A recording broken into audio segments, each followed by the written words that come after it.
Bonjour à tous, bonjour à toutes et bienvenue sur La Clé des Champs, le podcast qui donne la parole aux acteurs de l'agriculture française. Je suis Louise Lespard et j'ai hâte de vous amener avec moi dans cette aventure. Dans ce podcast, je vous permets d'en apprendre bien plus sur notre monde agricole en partant à la rencontre de personnalités remarquables qui œuvrent à faire briller nos campagnes. Je vous emmène dans les coulisses de nos fermes pour découvrir le quotidien de ces acteurs de l'ombre pourtant indispensables à notre pays. Aujourd'hui, j'ai le grand plaisir de partir à Saint-Quay-Portrieux, à 2 pas de Saint-Brieuc, pour rencontrer Yann Le Cornec et son neveu David, pêcheurs de coquilles Saint-Jacques. Quelle découverte et quel moment!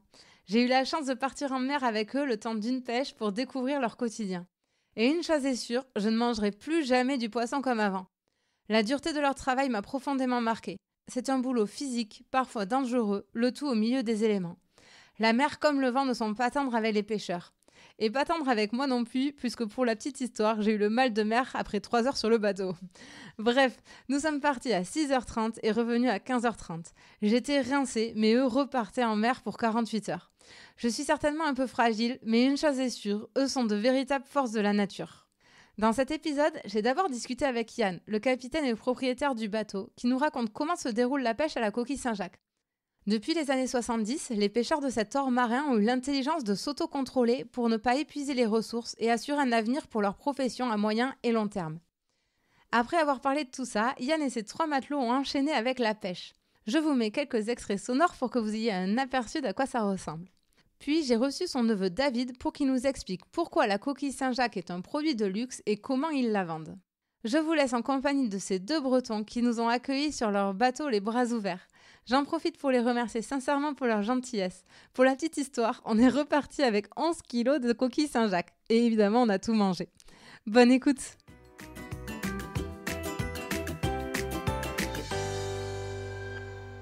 Bonjour Yann. Bonjour. Merci beaucoup de m'accueillir sur ton bateau. Je suis trop contente d'être là. Avec plaisir. Alors pour démarrer, est-ce que tu pourrais te présenter et nous décrire où c'est qu'on est là? Je m'appelle Yann Le Cornec, on est à bord du Bel Horizon 2 et on va aux coquilles du petit large de la baie de Saint-Brieuc. Bel Horizon 2, c'est ton bateau? C'est mon bateau, oui, depuis 1 an et demi maintenant, un bateau neuf que j'ai fait construire. Et ça a été quoi le déclic pour toi de devenir pêcheur? Déjà ma mère, elle savait qu'elle m'attendait, elle était au milieu de la Manche quand elle a su qu'elle était enceinte. Et c'était un signe? Ouais, c'est un signe. Et puis tous les étés, on partait 2 mois en croisière, en voilier. Du coup, j'étais baigné dedans tout petit. Et après, j'ai fait de la voile, pas mal. Donc, c'est venu comme ça, quoi. Et après, comment tu t'es formé? Est-ce qu'il faut un diplôme pour être pêcheur? Oui, je suis allé à l'école de pêche à Paimpol. J'ai fait 3 ans là-bas. Et après, j'ai commencé matelot sur une dizaine de bateaux. En 2000 ou 2001, j'ai acheté mon premier bateau. Et celui-là, c'est le 3e.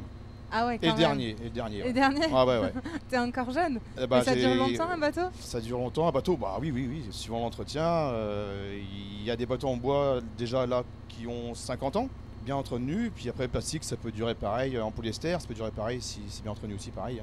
Okay. C'est pour ça que j'ai lu sur internet que tu disais que c'était le bateau de la fin de ta carrière, alors que t'as 45 ans à tout casser? 45 ans, mais un gros crédit assez long, donc ça ira comme ça, quoi.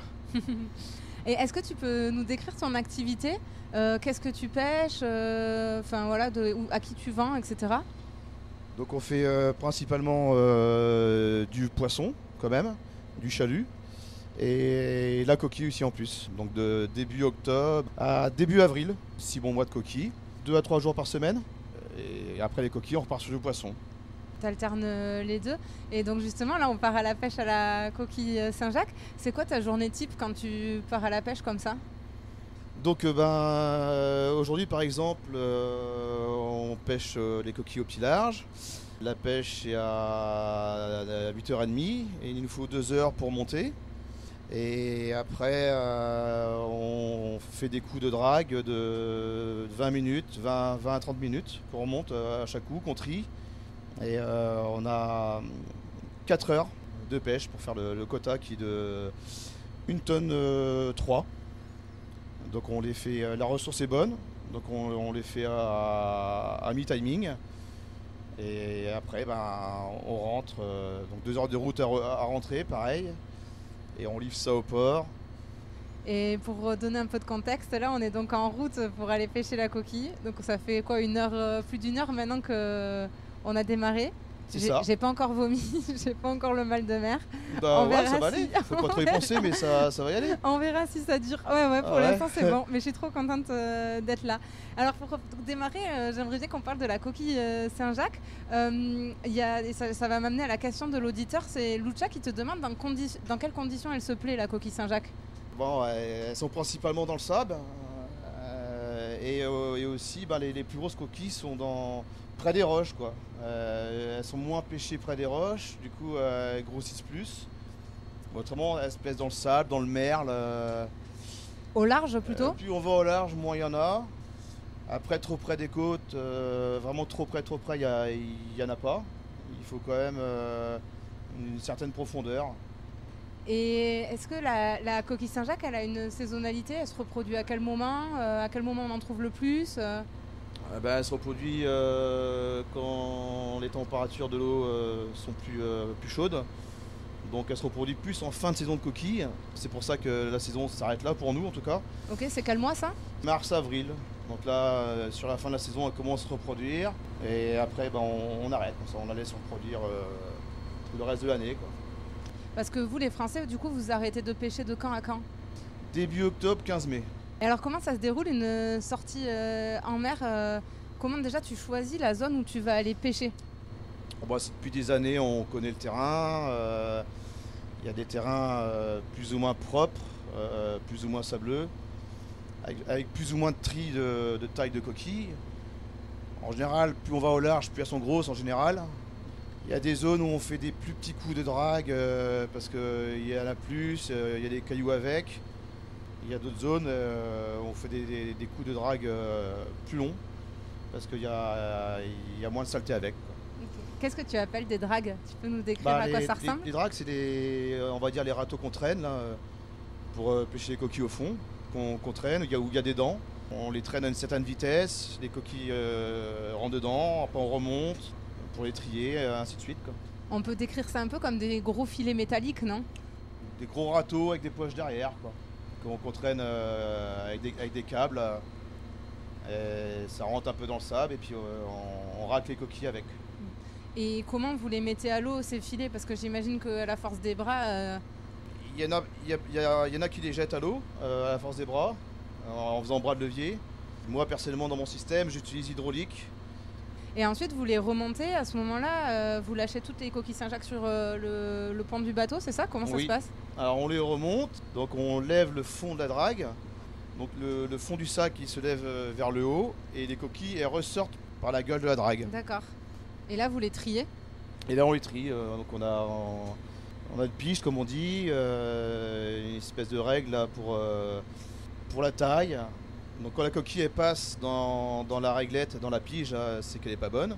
Et dès qu'elle bloque dans la réglette, c'est qu'elle fait la taille. Ok, 10 cm c'est ça? Oui, c'est ça. Ouais. Donc à l'œil déjà, on arrive à bien les grossir, parce qu'on voit bien ceux qui font la taille. Après, on ajuste ceux qu'on a à doute avec la pige. Tu nous as dit, non seulement il y a une période de l'année où vous ne pouvez pas pêcher, en plus il y a des réglementations sur les jours et les heures de pêche. Oui. Du coup, est-ce qu'on peut qualifier la pêche de la coquille Saint-Jacques un peu comme une course contre la montre? Parce que j'imagine qu'il faut en ramener un maximum dans le temps imparti finalement.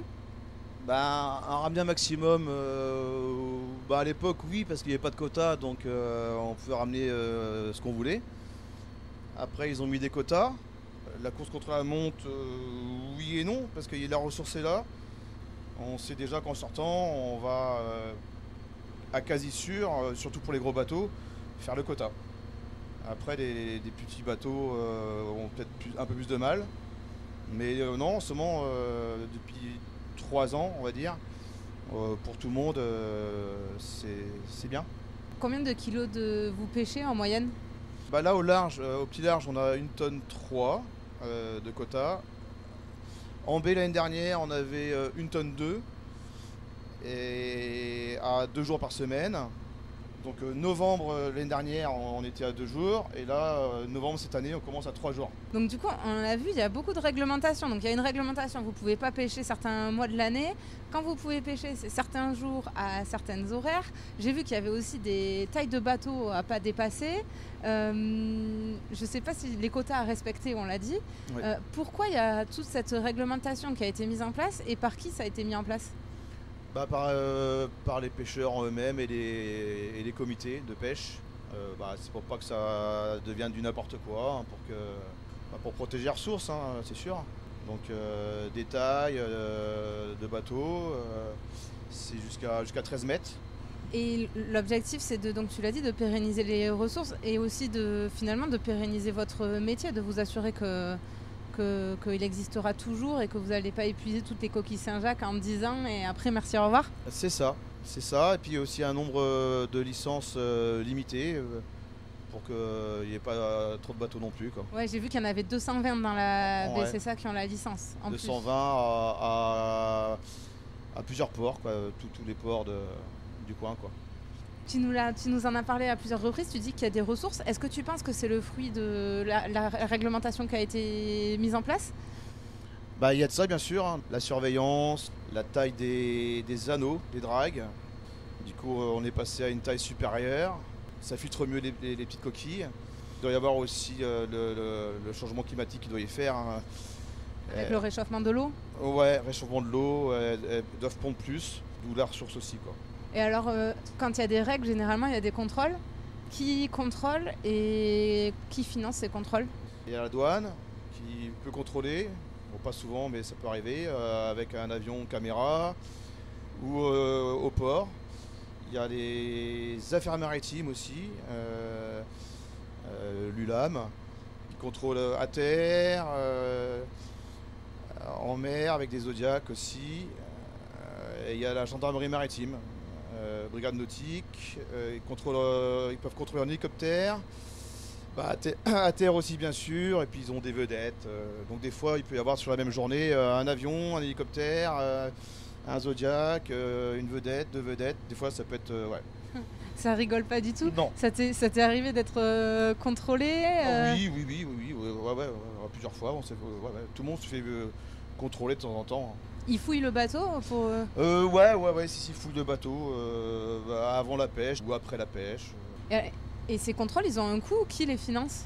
L'avion, c'est le comité local. Donc après, des pêcheurs ? Ouais. Et après, ce qui est affaires maritimes, gendarmerie, c'est l'État. Hein. C'est quand même fou parce que vous avez mis un vrai système en place par vous-même pour vous auto-réglementer vous-même et même les contrôles, c'est quand même un modèle un peu à part, quoi. Oui, mais il faut, hein. Et qu'est-ce qui se passe si on ne respecte pas la règle ? Si par exemple, là aujourd'hui, la pêche, elle est autorisée de quelle heure à quelle heure ? Aujourd'hui, c'est de 8h30 à... Enfin, il y a 4 heures de pêche, à midi et demi. Si on met en pêche avant et que l'avion passe, et une suspension de la licence de quelques jours et une amende. Et comment c'est vécu ces restrictions par les pêcheurs ? Bien, à part celui qui se fait avoir, même s'il pense que c'est bien, sur le coup, c'est... Ça pique un peu. Ouais, mais bon, là, non. Il n'y a pas trop de débordement, ça va, même peu ou plus, vu la ressource, quoi. C'est ça qui est bien, quoi. Oui, parce qu'en fait, maintenant, la coquille Saint-Jacques s'est régénérée et vous arrivez à faire votre business malgré ces contraintes-là. Donc, voilà, du coup, tout va bien. Même avant la fin, des fois, on arrête même avant la fin. Est-ce que ce modèle, il est réplicable à d'autres pêches ? Parce que c'est assez vertueux, on parle souvent de pêche intensive, d'épuisement des ressources. Là, on voit que vous avez mis un système d'autoréglementation qui vous permet de permettre à la ressource de perdurer. Vous gagnez votre vie presque mieux qu'avant parce qu'elle s'est bien reproduite, la coquille Saint-Jacques. Est-ce que c'est... Pourquoi les autres pêches ne vous prennent pas un modèle sur cette partie-là et on ne l'applique pas sur les autres pêches ? Déjà, la coquille, c'est concentré dans une zone vraiment concentrée. Après les autres pêches, c'est les pêches au chalut, donc pêche au chalut c'est plus expansé, la zone est beaucoup plus vaste. Donc il y a de ça aussi, je pense que c'est plus dur à réglementer. Plus compliqué. Et puis il n'y a pas d'heure de pêche au chalut, il n'y a pas d'horaire Les demi, c'est chacun part à l'heure qu'il veut, quand il veut, donc c'est moins contrôlable. Alors que les coquilles, c'est de telle heure à telle heure et les pêches dans une zone concentrée, quoi. Donc là, c'est plus facile Oui, à encadrer, réglementer, quoi. à surveiller. David, ton neveu qui est sur le bateau avec nous, il vient de réveiller les 2 matelots. Ouais. Ça m'amène à parler avec toi de ton bateau et de la vie sur le bateau. Comment ça se passe? Vous êtes 4 là quand même dans un espace assez exigu, même si ton bateau il est hyper bien, on va reparler, il est hyper bien aménagé, il est grand. Moi je m'étais préparé à venir à la guerre, j'avais mis 5 couches, des fiches plastiques pour mes interviews, je pensais que j'allais me geler, mais en fait on est hyper bien. Ah oui, c'est sûr que là c'est le dernier, c'est un bateau neuf, donc ouais, c'est le dernier cri. Ouais, tu l'as acheté quand? Il y a 2 ans. Et c'est un projet de 4 ans, à partir du début de la signature. Après, il a fait trouver la banque, trouver les chantiers. Ouais, c'est un projet de 4 ans, quoi. Du début à la fin, quoi. Pourquoi tu as fait le choix d'avoir ton bateau neuf? Par rapport à plusieurs choses, à mon âge, par rapport au bateau que j'avais avant. Donc j'avais un bateau plus vieux avant, qui était bien entretenu, bien refait, et je savais qu'à ce moment-là, je pouvais bien le vendre. Et par rapport au temps qu'il me restait à faire, repartir sur un autre crédit pour arriver à la retraite, quoi. Parce que j'aurais gardé mon autre bateau plusieurs années, j'aurais pas pu le vendre le prix que j'ai vendu, et j'aurais pas pu investir dans un bateau neuf. Après, c'était un choix, j'aurais pu garder aussi mon bateau d'avant et continuer à entretenir, et il aurait été payé, et bon, après les choses auraient été différentes. J'aime bien prendre des risques, j'ai toujours pris des risques. Bon, surtout à cette époque-là, c'est plus compliqué, donc quand j'ai commencé à la construire, ça allait, et après il y a eu tout ce qui se passe là, gasoil, le coût de la vie, tout ça, bon, c'est plus compliqué, mais bon, c'est comme ça, il y a déjà eu plusieurs coups durs. Et je crois que tu l'as fait sur mesure. Ah oui, complètement. Ouais. À partir d'un bout de moule, on a tout changé, tout nouveau. Ouais. C'est vrai qu'il n'y a pas de bateau comme ça encore. C'est quoi qui fait sa spécificité? La forme de la coque, la passerelle aussi, grande passerelle, et puis le nombre d'enrouleurs pour les chaluts, le nombre de treuils. Il y a une grue aussi pour débarquer dans d'autres ports. Et puis l'aménagement, quoi. J'ai vraiment fait vraiment comme je voulais, quoi. Tu as des vraies toilettes. Ah oui, des vraies toilettes à la maison, il y a une vraie cuisine, une douche à la salle de maison, il y a tout comme à la maison, en grand, ouais. Ouais, c'est ouf, franchement, bravo. C'est quoi le rapport que tu as avec ton bateau? C'est quoi le lien d'un pêcheur avec son bateau? Le bateau, je le vis, je le vibre. Dès qu'il a un petit truc qui va pas, ça me le fait sur moi. Tant que j'ai pas réglé le petit problème du bateau, je le ressens, donc il faut que je le règle pour me libérer de ça. Donc voilà, donc là le début était compliqué, vu que c'était un prototype, donc il y a plein de choses à régler, mais petit à petit on va y arriver. J'en doute pas. Et qu'est-ce qu'on ressent le jour de sa première mise à l'eau? Tu t'en souviens, non, j'imagine? Ah bah ouais, ça prend grosse émotion, gros stress. Ah ouais, ça fait quelque chose, c'est pas très descriptible, à vrai dire. C'est un moment fort. Et d'autant plus que c'est un projet que vous avez construit en famille, mais comme ton entreprise là, Armement Bal Horizon en général. Ouais. Qui a participé? Ah bah mon neveu beaucoup à m'aider à monter les dossiers, ma femme aussi. À monter tout seul c'est compliqué, hein. Je pense que non, il faut du monde derrière, autrement c'est pas possible. C'est aussi un métier qui prend du temps, donc il faut que... je pense à ta femme, mais t'es un peu mariée à ton bateau aussi, quoi, donc faut qu'elle accepte de partager. Oui, elle venait un peu moins maintenant parce qu'elle est à l'auto-école, mais avant elle venait régulièrement avec moi, donc elle a été à l'école de pêche aussi pour avoir les fascicules, et puis elle est venue plein de fois avec moi, quoi. Ouais, c'est un vrai projet. Elle adore aussi, quoi. Et qu'est-ce que tu trouves le plus difficile dans ton métier? C'est quoi les difficultés que tu rencontres? La météo. Déjà en premier quand il fait pas beau, dans le gros temps, ça fatigue direct. Genre une marée de 20 heures dans le beau temps ou une marée de 20 heures de mauvais temps. Une marée de 20 heures de mauvais temps, ça équivaut à une marée de 36 heures dans le beau temps. Ah ouais. On est plus vite fait fatigué, on est sur nos appuis en permanence, sur le qui-vive, donc même mentalement c'est fatigant, à faire plus attention à tout, aux manœuvres, aux gars. à la navigation. Justement, avant l'interview, là, tu me disais que cet été avait été difficile. Pour quelles raisons? Ah bah cet été, ouais, le gasoil. Le gasoil très cher, pas trop de pêche.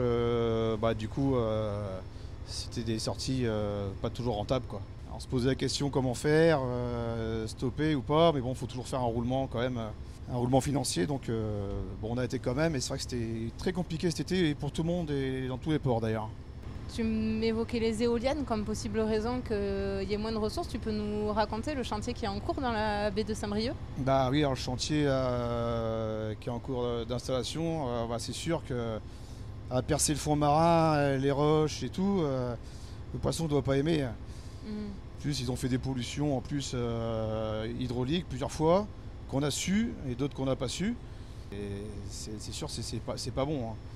Et puis ils viennent avec plein d'engins à creuser les fonds, remuer profondément tous les sédiments. Et on a pêché pas mal de poissons morts, là on sait pas trop. Et puis il y a cette histoire de crabes aussi, qu'on est envahi de crabes. Alors les crabes ils migrent, ils viennent en baie, ils partent, ils vont plus au large. Et depuis qu'ils ont commencé leur chantier, on a l'impression que ça fait une barrière et qu'ils restent stagnés ici, quoi. Ça reste comme des suppositions, mais bon, c'est comme depuis que tout ça commence qu'on ressent tout ça. On est sur le tas et on voit comme une différence, hein, ça c'est sûr. Et puis dans l'avenir, on se pose plein de questions aussi de comment ça va faire. De si tout ça va se normaliser ou si ça va rester comme ça? Ouais, c'est un peu le point d'interrogation. Ce qui est sûr, c'est que pour tout ce qui est les oiseaux, ça, il y aura du massacre, hein, c'est sûr, hein, espèces protégées. Parce que le fait que les éoliennes elles tournent, elles peuvent attraper en plein vol des oiseaux, c'est ça? Oui, Ouais. ils vont embroyer plus d'un, c'est sûr. Hein. Ça va faire du dégât. Hein.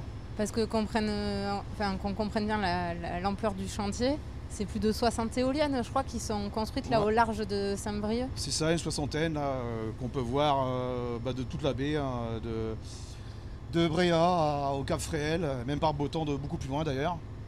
Donc pour l'instant, il n'y a que les fondations. Mais après, il va y avoir les mâts, les éoliennes. Ça va être horrible, c'est sûr. Je crois qu'on arrive sur le lieu de pêche de la coquille Saint-Jacques, donc je vais te laisser aller la pêcher. Okay. Et puis après, on poursuivra avec David, ton neveu, qui travaille sur toute la vente et tout ça pour qu'il nous raconte tout ça. Merci beaucoup en tout cas. Très bien.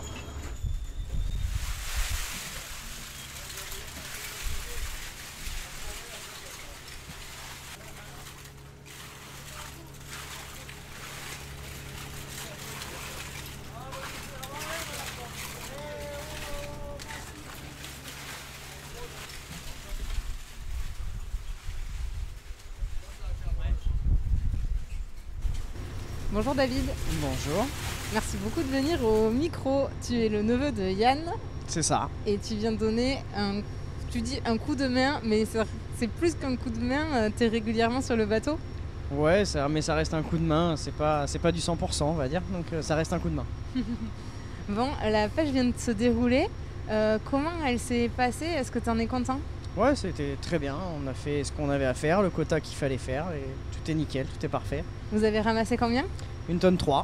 Bon, je voulais débriefer avec toi de cette pêche, parce que moi j'ai été un peu impressionnée du travail que c'est, et surtout, c'est physique quoi. Toi, comment tu le ressens, toi qui la pratiques régulièrement?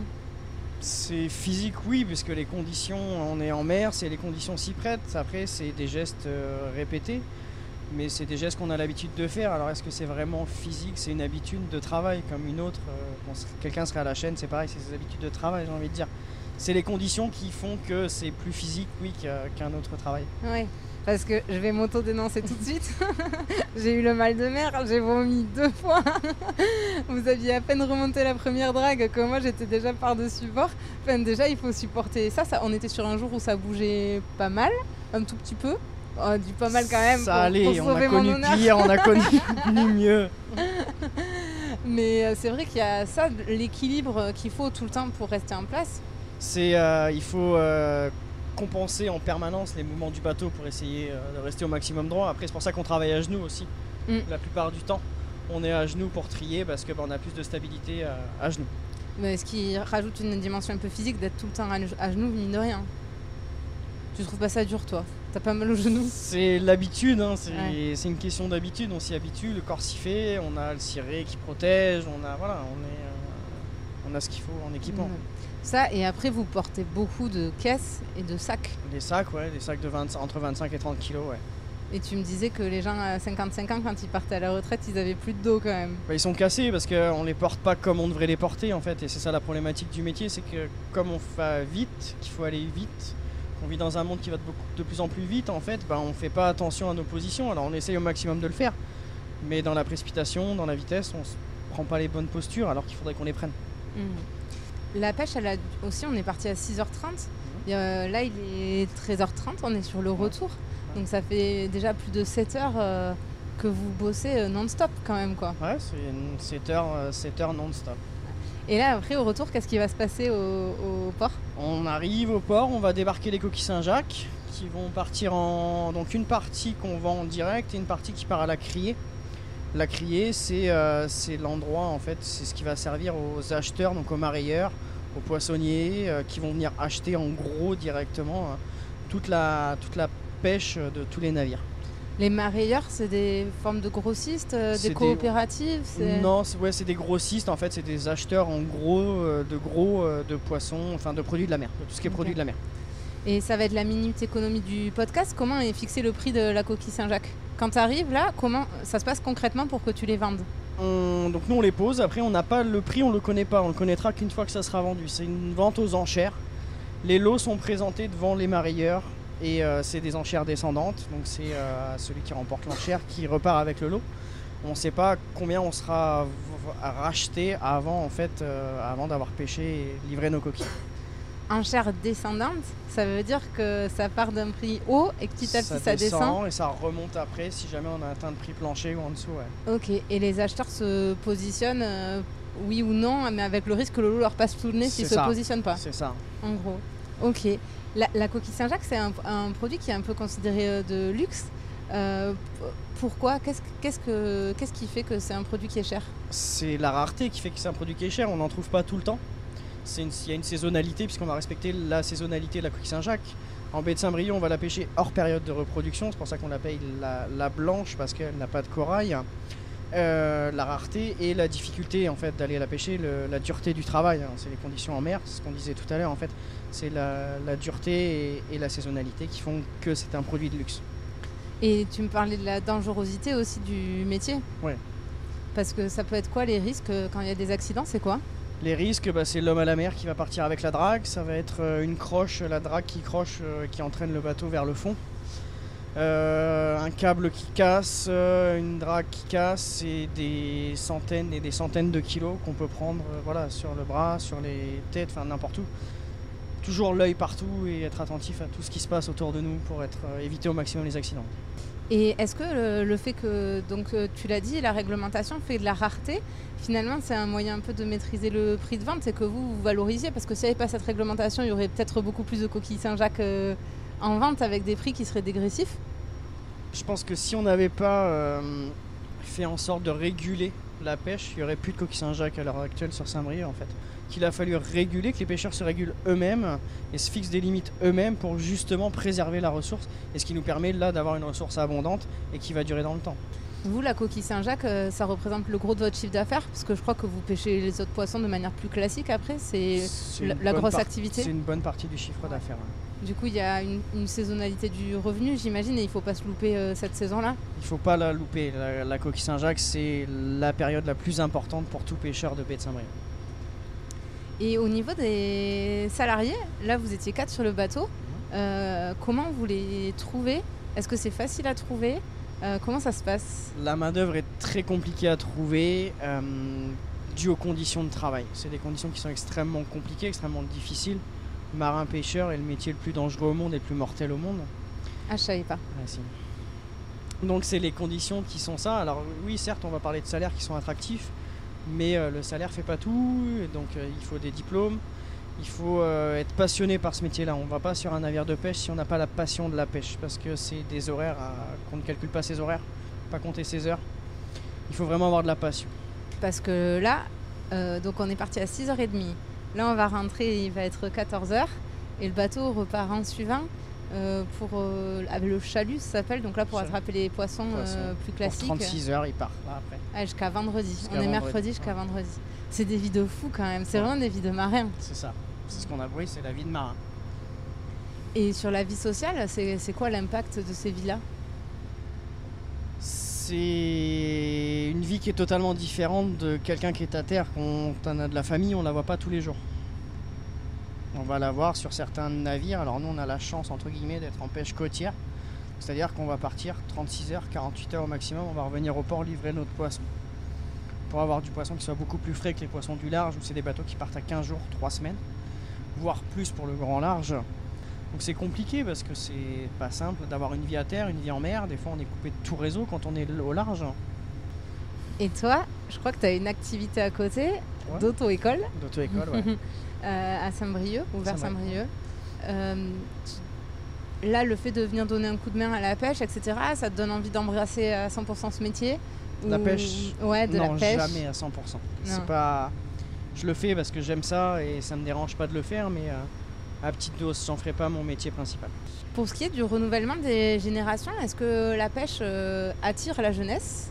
Ou est-ce qu'il y a des vraies questions sur le métier de pêcheur d'eux-mêmes, de par les difficultés de recrutement dont on parlait ? S'il y a des vraies questions, parce que la flotte des bateaux est vieillissante.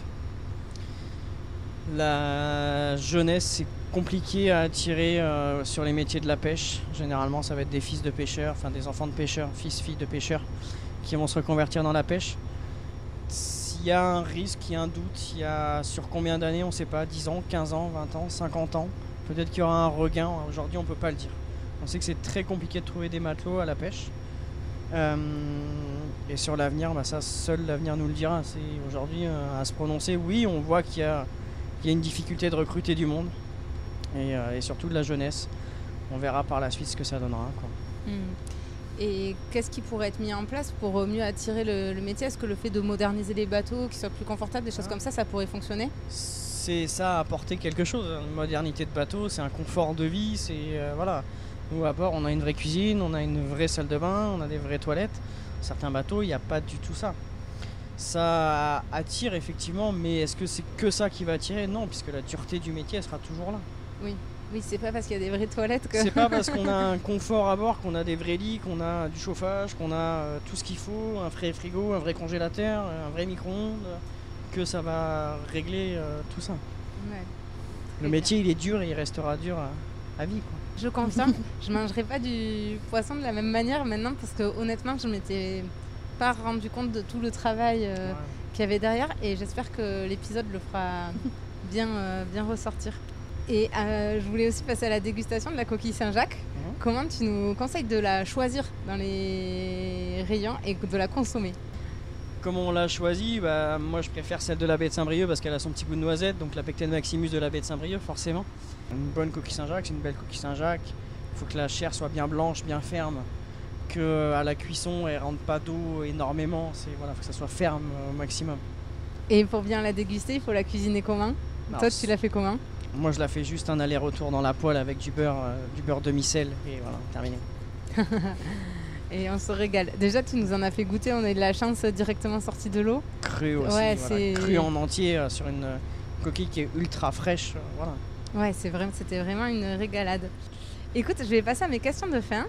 Ma première, c'est qu'est-ce qui te rend fier à toi de donner un coup de main, de t'investir pour la coquille Saint-Jacques, de la ramasser ?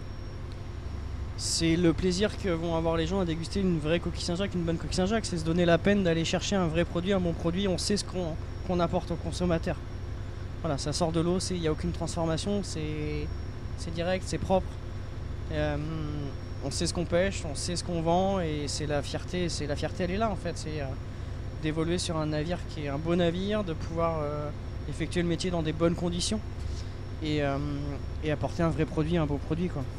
La deuxième question, c'est est-ce que tu aurais un truc pour nous pour étaler notre science au prochain repas entre amis ? Alors la coquille Saint-Jacques, d'où vient le nom coquille Saint-Jacques ?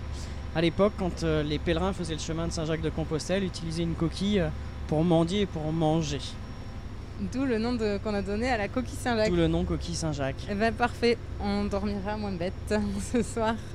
Et dernière question, où c'est qu'on peut vous contacter, suivre l'actualité de la société de pêche? Ouais, alors sur le Facebook Armement Bel Horizon et sur le site internet armementbelhorizon.fr.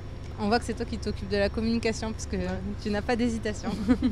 Bon, mais encore mille merci à tous les deux pour l'accueil et d'avoir partagé cette matinée avec vous. C'était vraiment extra. De rien, c'était un plaisir de faire découvrir le métier parce que c'est vrai que tant qu'on ne l'a pas vécu, on ne se rend pas compte de ce que c'est que d'aller pêcher la coquille Saint-Jacques. Je confirme. À bientôt. À bientôt.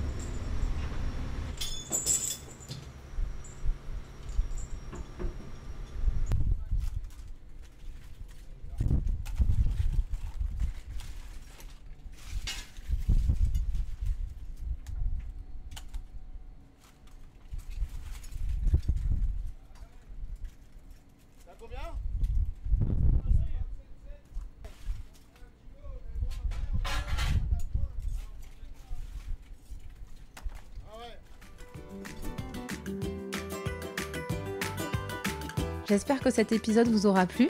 Si c'est le cas, n'hésitez pas à laisser une note 5 étoiles ou à en parler autour de vous. Ça m'aiderait énormément pour faire connaître le podcast. Merci beaucoup et à bientôt pour prendre ensemble la clé des champs.